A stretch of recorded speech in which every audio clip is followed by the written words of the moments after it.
Cool. So we are recording. So we're back, Bolo Pascual Show, and we have a special guest here with us. I think this is episode 30, if I'm not mistaken. And without further ado, I just want to introduce our guest today, Ryan Uy, or do you go with Ryan now instead of Ryan?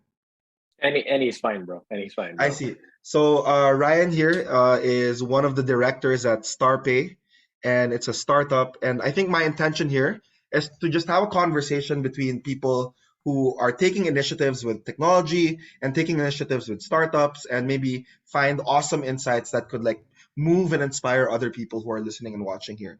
So I would like to introduce my guest, Ryan. I don't know all of the things that Ryan would do, but to me, he is a kuya, an older brother, like a summer older brother, because Ryan is the older brother of one of my good friends.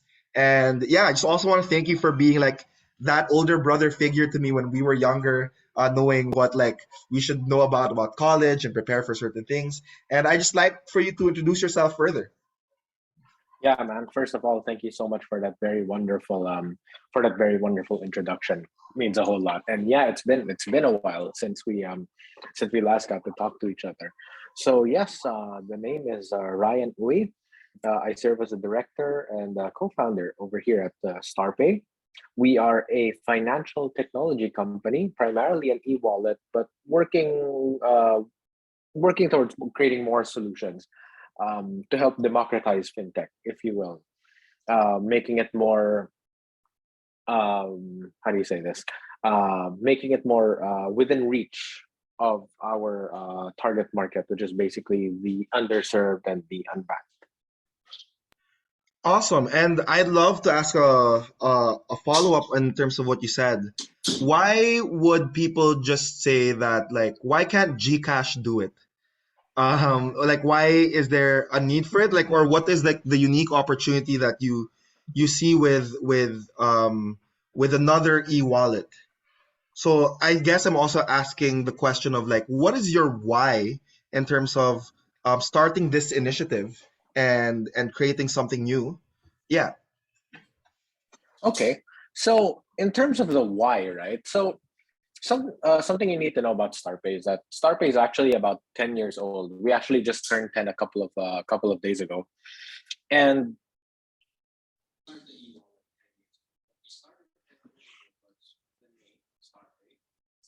Whoops, sorry, Ryan. I think we lost you there. The oh audio went out for some reason. hold on. Oh, there, you're back. You're back. Okay, awesome. Can we go back to you answering the question? Okay, hold on. Okay, so I am checking to see why. I see why. Hold on. So that's all good. Another pair of AirPods is uh trying to take my space. Got A- it. And it's gone. Perfect. Okay, cool. Okay. Awesome. Okay, now so why Starpay? So again, as I mentioned, well, I think I'm not sure if this got into the recording, but 10 years ago, we conceptualized Starpay as a way to help sari stores. One of our sister companies is engaged in the distribution of electronic load for sari stores, and we cover about 50,000 sari stores in the Eastern Metro Manila area. And at the time, we noticed, well, it was primarily cash driven, right? So we were thinking, why can't a sari store accept like a debit card or a credit card, for example, right? So we tried to conceptualize a little machine that we could deploy, especially since smartphones were relatively new back then. We could align it with the smartphones and we could offer these services to those merchants. Now, unfortunately, at the time, the idea had a very difficult time taking off. We ended up pivoting towards the hardware side of the business with Star Mobile. And at the time, that was it for StarPay until about 2017 when we decided to explore the e-wallet space and figured, hey, I think we figured there's still room for another e-wallet player. So that's where we came in. We applied for our license. There were only about six e-wallets at the time, licensed e-wallets at the time. and we got our license. We were number 7, and from there, we decided, you know what are we doing this e-wallet for? And the why was really, hey, there's a large underserved market, especially those in the far-flung areas, those with with either limited technology or limited connectivity, and maybe Starpay can be that enabler for them. And that's where we really decided to focus on. Like at the heart of Starpay, we like to call ourselves the pitaka ng bayan, because when you call yourself that, you're challenging yourself that into developing technologies that have to be really, really accessible. Yeah, so that's really the why of why we built Starpay, to be able to serve this unbanked and underserved sector of society. And what do you think is the difference that you'll be able to make once you're able to serve the people who are underserved, or the people who are not reached by like these like original players or the early players, right? What do you Mhm. think is the difference that you could make out of like serving these types of people who are not served yet?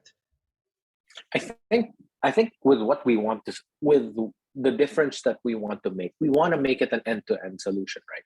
So we launched the e-wallet sometime, I think, in March of 2020. And we were looking at the way signups were picking up, cash-ins were picking up, transactions were picking up. And then the pandemic hit, and suddenly no one was cashing in. And we realized, hold on a sec, people don't have money right now. And there's no way for them to get that money easily, right? So we got we were quite lucky that we were able to be tapped by the government to participate in the distribution of the dole out at that time. And I think the difference that we were able to bring then was this, especially with the connectivity challenges, we were able to offer a solution even offline. And that's the kind of flexibility that we were able to offer, despite being in spite of being a small player. It accorded us that freedom. Hey, we have to be flexible. We need to be able to adjust. If we don't adjust, very real people, very real lives will be affected in them not being able to receive their welfare, basically. And if we had decided to say no at that time, I'm pretty sure about 5 million Filipino families would not have been able to get at least the whole portion of their um, welfare at that time. It sounds like your company or enterprise is something that is like trying to fulfill a large goal, like trying to make a huge difference and provide more access to people who don't have access. And my question then is, what are the things that you have learned going through the process of like building this and facing these certain challenges? Like, what are your favorite failures so far that gave you like the best ways to learn on how to become better? In terms of failure, I think there was one. I think there was one key realization, right? And I think it ties in a little bit into, it's not really a failure, more of a great realization, is that given the way the Philippines is, given how we're designed, given our connectivity structure, infrastructure as it is today, we really do realize that, number one, the cash light economy is still quite a ways away. Number two, you still have to offer a flexible solution that will not only be online but also offline. And number three, 70% is not 100%. And what I mean by that is, even if you're able to serve 70% of the market, there's still that 30% that you either left behind or have not tackled yet. And that's something that is not acceptable to us. In doing what we do today, we work with different government agencies and different local government units. And really, this is our sales pitch to them is basically, hey, let's make your community one great smooth running financial ecosystem, right? Digital financial ecosystem. So whether you're paying for your goods at the palenque, or paying for your tricycle ride, paying for your government taxes, your business permit, your real estate tax, whatever it may be, or if you need to give assistance to students, senior citizens, those in certain situations, we need to create that end-to-end process for your local government unit, and that's where we hope to play a big role in helping to create that digital financial ecosystem for these different communities. That's awesome. And my next question is, and this is a bit of a curveball, yeah, because I just want to give some context. I teach debate and public speaking to students, Mm. and we need to talk about like international political economy, micro and macroeconomics. And one of the students asked me, like, Coach Bolo, what's money? And when the student asked me, like, what's money? Like, I had to say, what I'm going to tell you is not the truth because I really don't Mhm. know, but what I could tell you is my best understanding and my best interpretation of what money is. And the way I said it, and it might not be the truth, right? But I said, money is trust. Money is Mhm. trust with resources.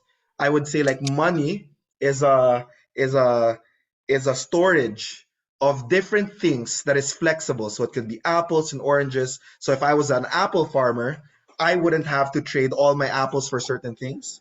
It could be a storage of flexible value. And I get that storage of flexible value because people have entrusted me and I provided value for them that they would give me money.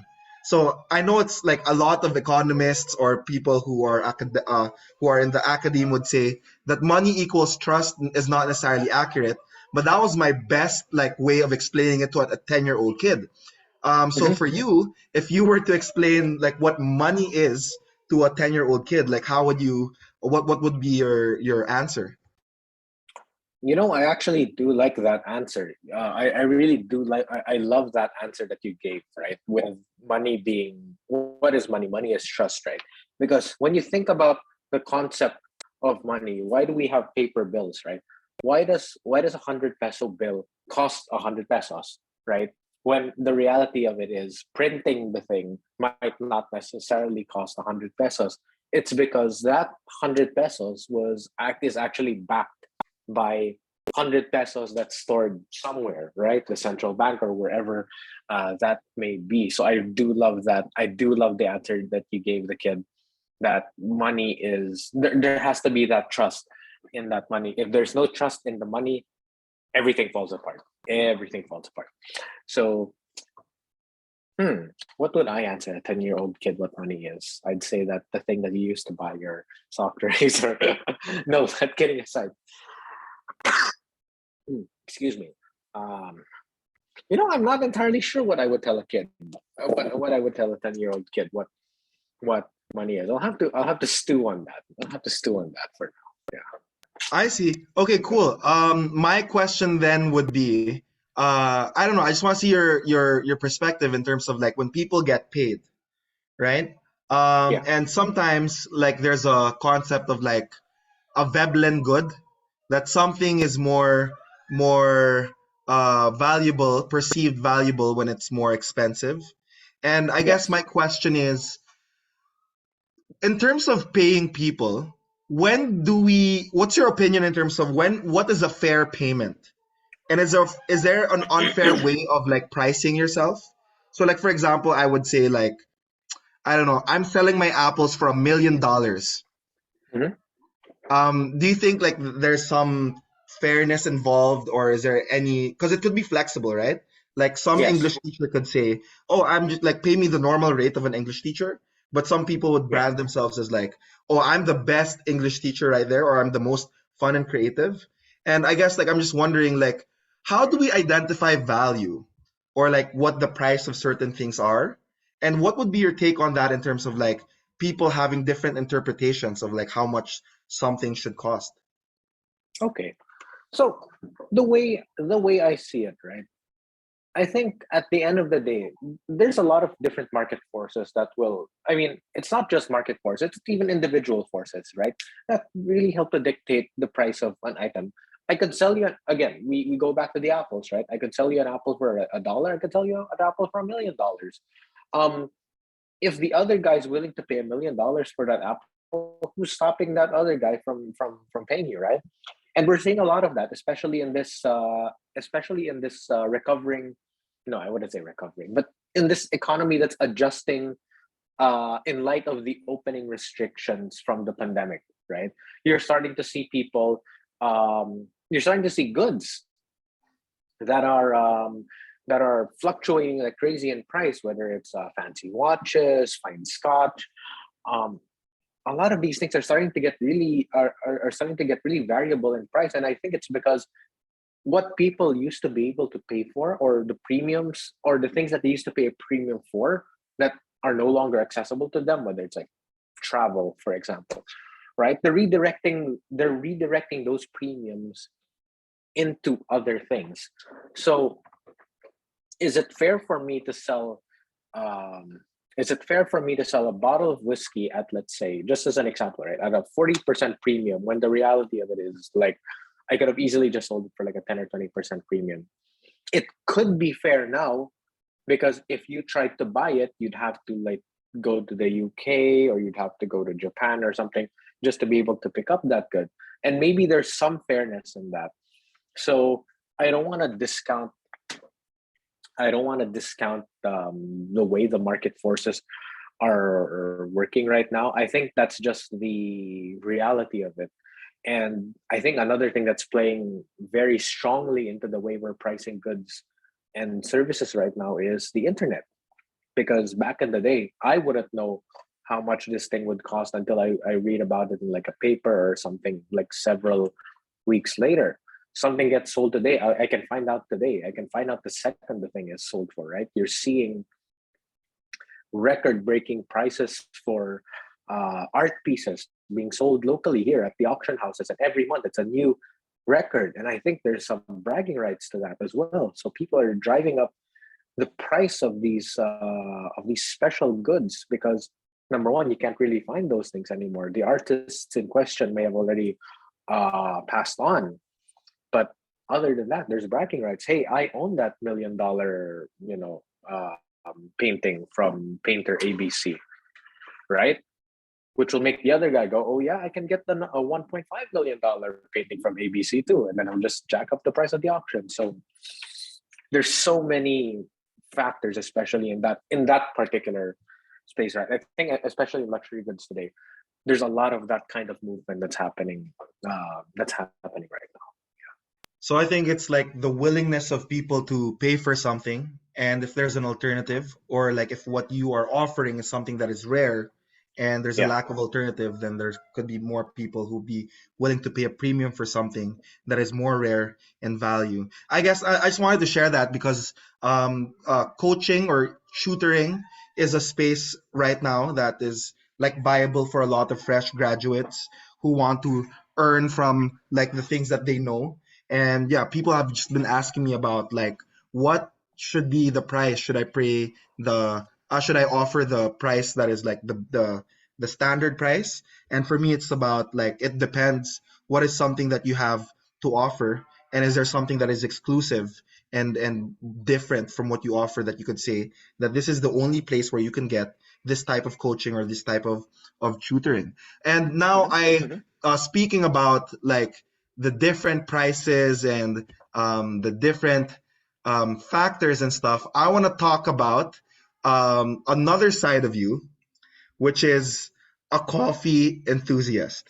Yes. And I would say that I know some of your friends who are also coffee enthusiasts, and you join Mm. competitions Yes. for coffee making. Now, my question is, how can it be a competition when an opinion or an acquired taste may be arbitrary for different people? Unlike basketball, like there are like number of times you put a ball through a hoop.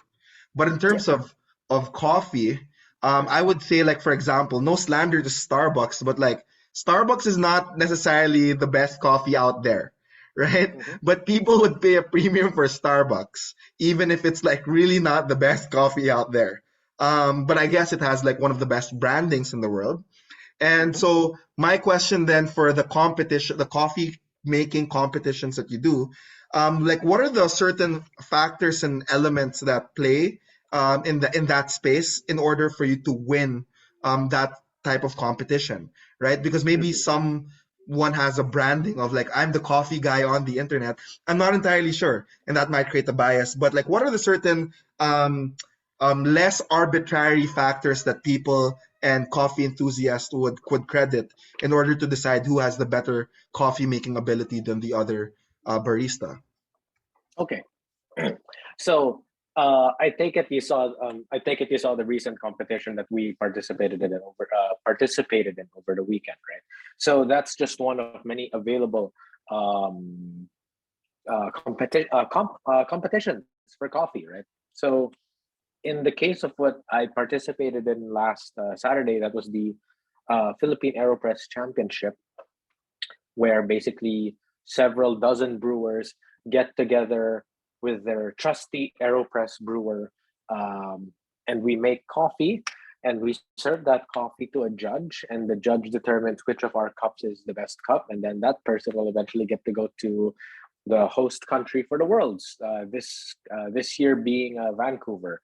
So that was a very strange way of some of like condensing that.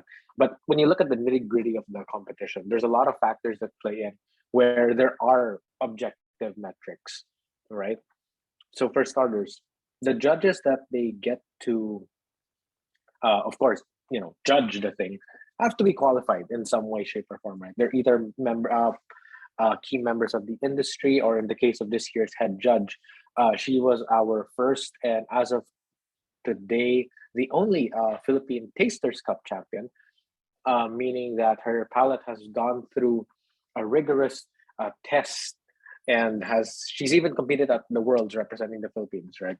So she knows her stuff. She knows what to look for in a particular coffee. And I think specific to the competition that was held last Saturday, everyone has to use the same coffee so that the metrics are very standard for this coffee. Prior to the competition, the judges get together in a round table, and then they do what's called a cupping.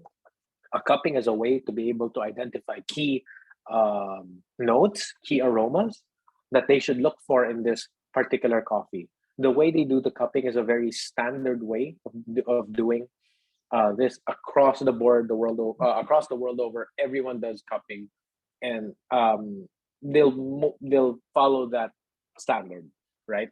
So they all get to try this coffee, and then they'll say, "Oh, this thing tastes like papaya," just throwing out a random fruit there.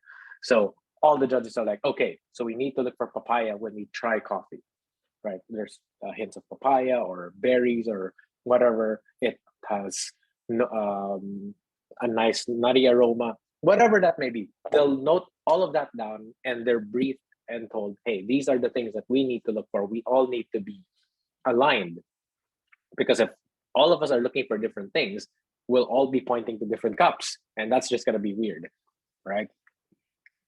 So in the case of what happened on Saturday, there were 72 competitors, and each round was a group of three competitors. So I was up against two different brewers. We all brewed at the same time. We had a timer that we had to follow, and we all had to serve roughly the same amount of coffee, right? And it's a blind tasting, so they don't actually know that I'm the guy who brewed this cup. So that also removes that subjectivity there, right? Then they eventually point to the winning cup, if you will, at the count of three. So again, there's that split second. Okay, this is the cup I know I want to vote for. It's A, B, or C.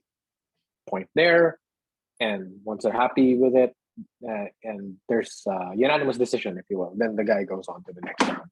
Now that's specific to the competition that happened on Saturday, but there are other competitions where the brewers are using different coffee. So we have what's called the World Barista Championship, for example. And during the Barista Championships, um, each each barista will be using a different coffee. They will be judged on their showmanship. They will be judged in the way that they are able to concisely express what exactly it is they are doing. They will be judged on the taste of their brew, but all of them will be making a signature beverage, an espresso, and a cappuccino, if I'm not mistaken. So everyone is judged against those three kinds of drinks, as well as the way they're able to explain themselves and how they're able to handle service, if you will, because they're put in like a service setting again in front of three different judges. So yeah, in that regard, the judges that at that level are much more hardcore, if you will, because they've got like a really long sheet of things in the way that they're scoring the participant. If the participant even misses just a tiny little thing, that's a dock on them. So yeah, there's so many interesting and different ways that coffee competitions are on, and it's fun. It's really, really, really fun. The one on Saturday in particular, that's an annual party. Basically, every time we have one of those, it's just a party. It's just a party environment. Yeah. I see. Now I'm gaining a better understanding. So it's like a sport, and a sport has different formats, yeah? Like Yes. sometimes it's like there's a dunk competition, sometimes there's like a normal like basketball type of thing. And I think what you joined yesterday, if I in my understanding is like how are you able to emphasize the strengths of this coffee? And is that something that like baristas pay particular attention to? Is in terms of like what is the bean and how do I be able to make it shine? Similar Yes. to like when I teach students debate and public speaking, it's not necessarily about you have to fit in a certain standard. It's more like this student has special superpowers. How are we able to emphasize that special superpower? And I guess my follow-up question would be like, what are certain approaches to decide, like, how are you going to emphasize the elements or the characteristics of certain different types of coffee? Mm. So I go back again to that whole cupping thing. If I wanted to be really strict with myself about it, what I would do would be, oh, I get this new bag of coffee, I try it out, I wait for it to rest a little bit. Resting means like from the time it's roasted, you basically don't open it from the bag. Keep it in the bag for 7, 10, 14 days. Some specialty coffee roasters will really note that on the bag, right? And let's say on day 10, I decide to open this bag up, go through the cupping process, smell it, taste it, get a feel for what exactly it is I'm looking for. The cupping process is really like a wine tasting, if you will. So there's a lot of the slurping and getting a feel for those taste notes and those aromatics. And then from there, um, there's a certain way that let's say me in particular, I'm a pour over guy. So I brew my coffee primarily as pour overs. I haven't really got into the espresso side just yet. So what I will do, I have a default recipe personally that I go to, and this is the recipe I use across all of the coffees that I get at home. Try it out, brew it, drink it. After drinking it, I kind of evaluate what exactly it is that I've done. Is the thing too strong? Is it too bold? Is it too is it too thick on the tongue, for example? Um, is there something underlying there that I feel like I could have brought out more? And then that's where you will then adjust your parameters. So your parameters could be adjusting your grind size. Do you need to make it coarser or finer? Or do you need to make your water temperature hotter or slightly cooler? Or even or even hotter than it already is? Um, do I use a different pour over apparatus? Because there's several kinds. Do I need to steep my coffee? Do I need to use a different kind of water? Some people get really extreme with this, wherein they even have to formulate their own water. So they get a base water, mix in some minerals, some magnesium, and all that stuff, and then this kind of water then helps to bring out more of those flavors in the coffee. So it really does depend on how extreme you get into it, right? I know people who get by with very simple setups. It's an almost all manual brew. They've got a nice kettle they put on the stove top, and they have a thermometer just to check the temperature. You also have let's say the pandemic kids of the home coffee brewing community who got really hardcore with it, and they bought espresso machines, plural, several grinders, imported their coffees from like Europe and what have you. These guys, it can the rabbit hole can get pretty deep when it comes to coffee. So I think it's just about finding that sweet spot. I found my sweet spot. I've elected to not spend any more on coffee than I already have. Like keep it in the budget, right? And no longer pull the trigger on. Oh, I like that. I want that thing. I want that. I want that new grinder. I want that new brewer. Like I've resolved to kind of pause on that and just just refine the process and keep it simple and just find that sweet spot that makes my brewing experience happy. That's awesome because I just want to, like, while you were sharing that process, I find similarities in terms of education. That, like, the first thing that you would do essentially is observe the qualities of that, like, coffee bean, right? Or that type of coffee.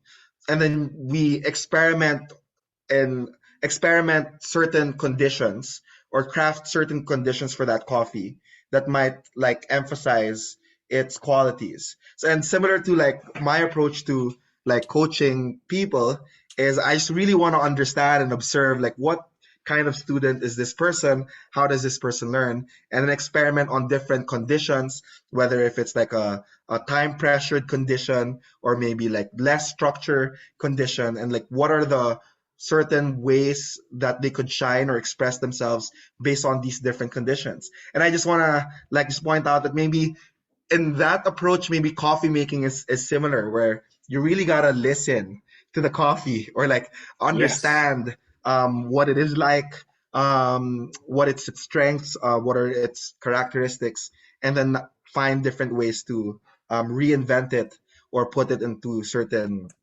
um, places. I don't know what you call those equipment, but yeah, that's awesome. And I guess my last question for you is in terms of people, I think where it intersects in terms of being a director of Starpay, uh, creating coffee competitively, is what is your message to those people who are trying to be entrepreneurs in the coffee space?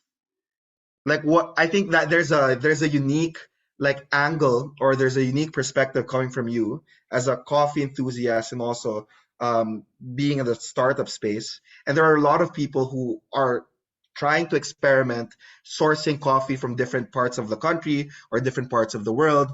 And what do you think is your message being exposed to this type of community? What would be your advice or what would be something that you'd let them know if there's someone who's interested to become a founder of like a coffee brand of some sort? Hmm. The great thing about this, the great thing about the local community in particular is that this community is very, very supportive. We just we were drenched in rain, and despite that fact, there was record turnout at this festival from all walks of life, from brewers and coffee drinkers of all shapes and sizes, right? And that really gave me hope that this the I think the lockdowns in particular really helped to you know like put people in a scenario where, oh my god, I can't go to my local Starbucks and find out and just get my regular grande latte or something. I need to figure out a way to do this at home, and that's what people started asking questions online, like, hey, how do I do this? And the owner of a cafe is like, hey, let me help you with that. Or this equipment guy will be like, oh, let me help you with that too. And I heard so many of those stories over these last 2 years. I even got to working in coffee over in these last 2 years as a content writer. So what I can say, if you're considering getting into the space, is to not be afraid, first of all, because that support system is there. If you don't find that support system within your own immediate circles, you're gonna find that support system within the community, because the community is not just large, but it's very welcoming. And there's even localized communities, right? So you don't have to look way too far out to find someone who can help guide you in that space. Apart from that, apart from that, the resources are quite expensive compared to when I started brewing. Was it 8 years ago? Yeah, 8 years ago. 8 years ago. 8 years ago. Yeah. So when I started brewing 8 years ago, the only way I could ask a resource was to go to my local cafe. I had to ask the barista. I had to ask the owner, "Hey, how do I get started with this?" Right, and it was difficult to find stuff, brewing stuff. All the equipment was so difficult to get around. Nowadays, there's so many different coffee suppliers. You could even learn to roast on your own. You could even and equipment is just there. There's so many different suppliers for espresso machines and what have you, right? And lastly, I think the most important piece of advice I would like to give. This works in coffee. It works in startup life, whether it's a fintech or otherwise, right? Is you gotta know what who it is you're serving, right? You can't just say, I'm gonna open a community cafe just to be the cafe of the community, right? There's gotta be there's gotta be more to that. If if I may say this line, hindi lang pera lang, right? It's not just about the money, and it can't just be about the money. The money is there to help things be sustainable, but the money can't be the sole purpose of what you do, whether it's a startup, whether it's in coffee or otherwise, right?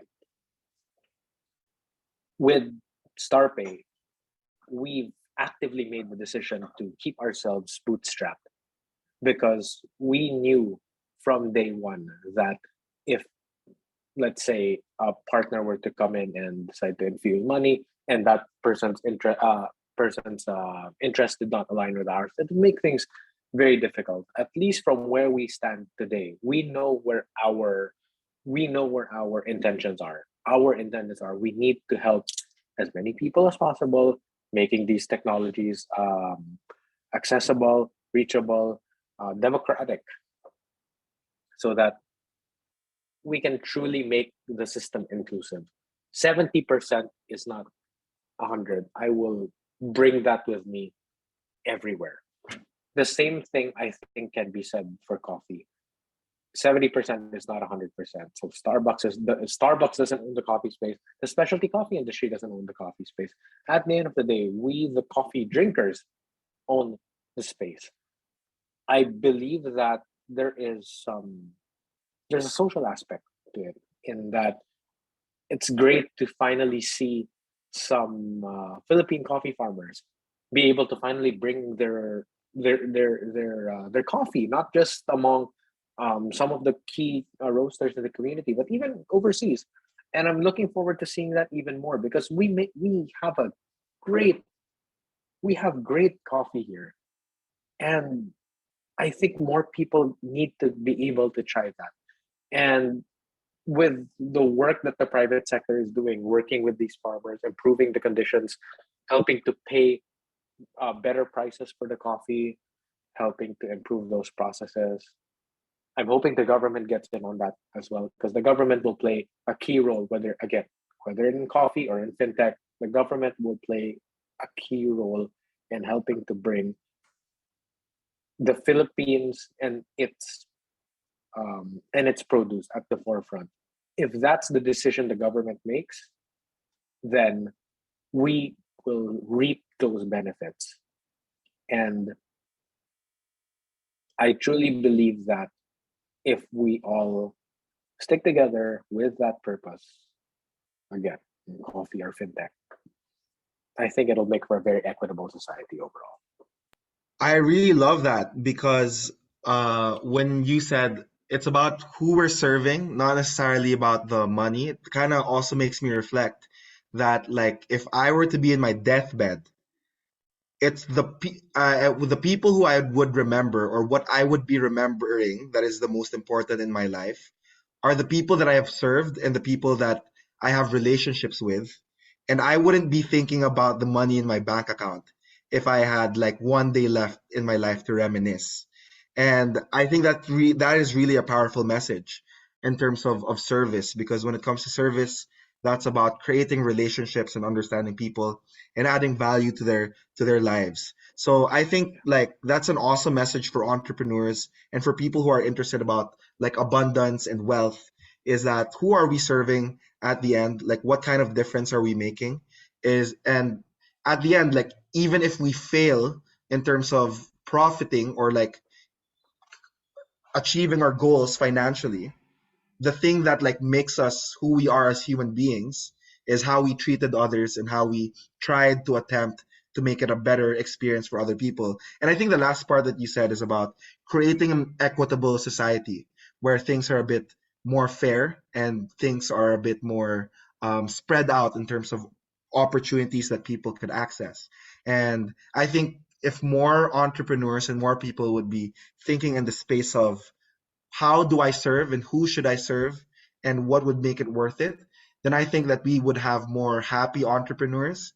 And I think we would also have like entrepreneurs who would be trying to do something based on what they would love and who they love compared to what money they want to make. And maybe our expression of service and loving other people is just is the foundation or the source of the money we make. And having a lot of abundance in our lives is a natural outcome of us really enjoying who we do serve and who we care about.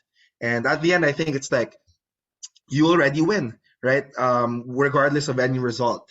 Because if we show that heart and express who we are as entrepreneurs, decision makers, then I think that that creates the essence of who we are as human beings and like what life essentially means. But there's not necessarily a true meaning of life. But I think that's one of the closest things that allows me to tap into like what makes me an awesome entrepreneur. And yeah, thank you so much for like reinforcing the idea of service and like who we want to serve. And when you talked about like farmers and people getting access to their produce and governments being able to solve those certain problems, I think that's another thing that like a lot of people in the space would tend to ignore, that there's like a structural problem with certain farmers and the agriculture, and like how do we empower them financially or even teach them finances. And I think I just want to acknowledge you for having this, taking on this challenge that people who are underserved or maybe not yet financially literate could get access to financial services.